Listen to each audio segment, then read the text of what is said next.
What's up, guys? As you can see here, I lost my daily streak. Uh, this problem, 7:57.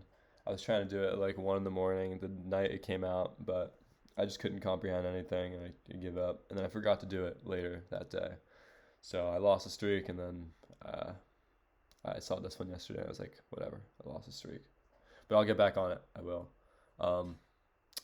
Not going to do this problem for the video because it seems a bit easy with a 90.8% acceptance rate, but let's get to the regular content. We're going to be doing a random medium problem. I put some topics in here just so we get like some topics that I think are good.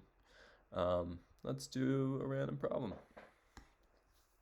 that I haven't done before.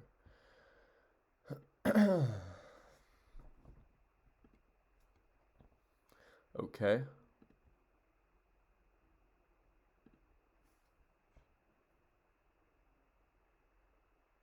Okay, something new, I think. It's just not load yet.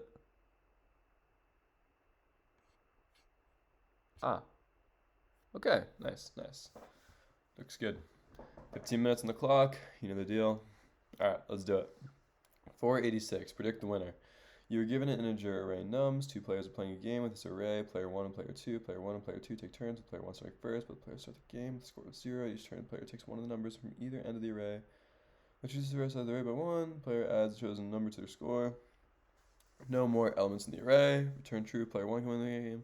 If the both players are equal, then player 1 is still the winner, and you should also return true. Mention that both players playing optimally. This seems like Stone Game with Alice and Bob. I'm pretty sure there's like an exact Stone Game variation of this.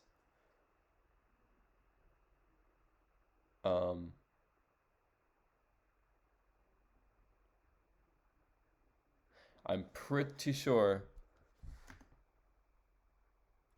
sure player 1 always wins, right? Is this the return true problem? No? How? Oh, you have to pick from the end. I forget what the Stone Game thing was, but I know with one of the Stone Games you could just return true and get them all right. But okay.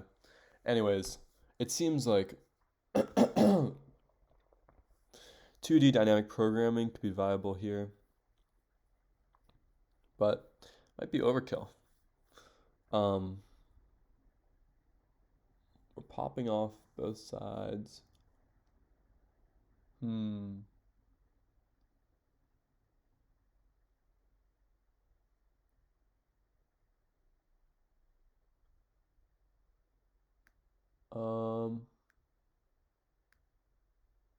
I think this is the advantage dynamic programming. But how do we determine the state?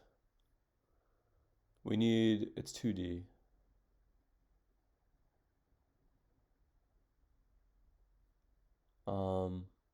Okay, so I think this is state dynamic programming, where each state is going to represent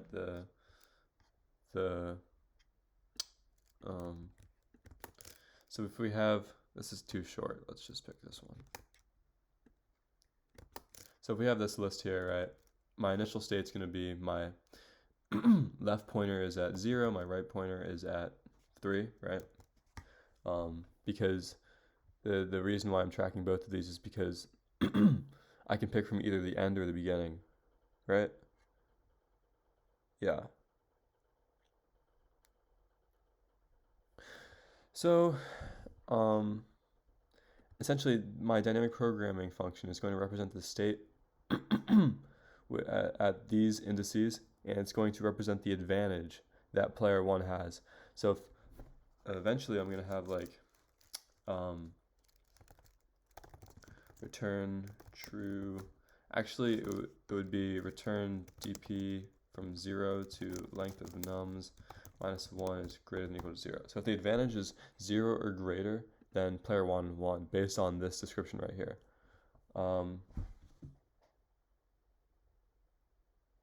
Okay. Okay, so if I want to do dynamic programming, I'm going to need an L and an R here.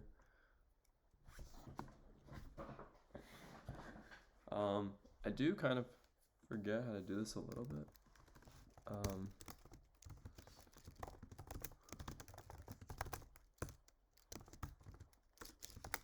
So I'm pretty sure the way it works is like I do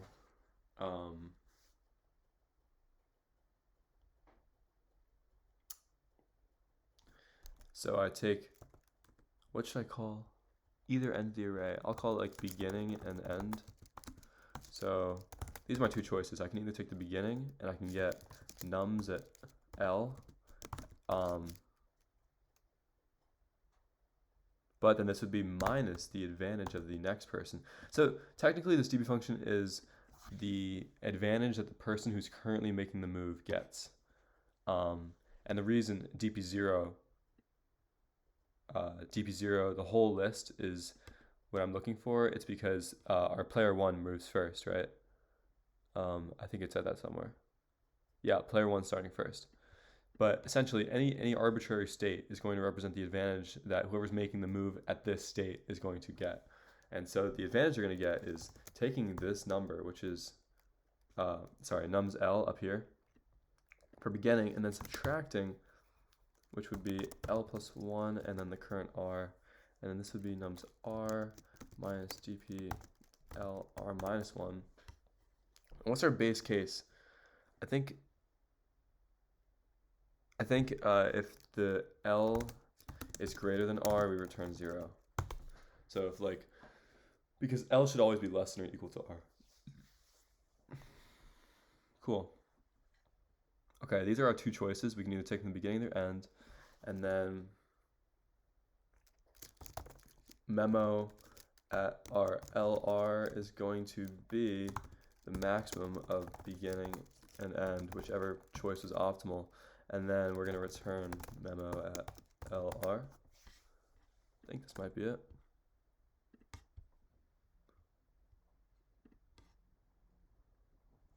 Okay, so I guess you do need to do the advantage dynamic programming.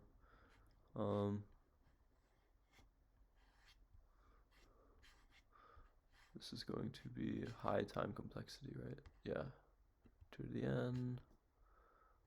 Real quick, time complexity here in space before I look. N squared, I think. Because there's n squared states. So we are storing up to n squared states in our memo. Because L can go to n and R can go from n to 0. So we could have n squared states in our memo, so n squared space, and then since we have n squared states, how much work are we doing per state? We're doing constant time work per state, assuming that each of these recursive calls we count it as constant time, because that's what we're considering in our states. So n squared space, n squared time. Let's see here. Where's our TC, SC? N squared, cool.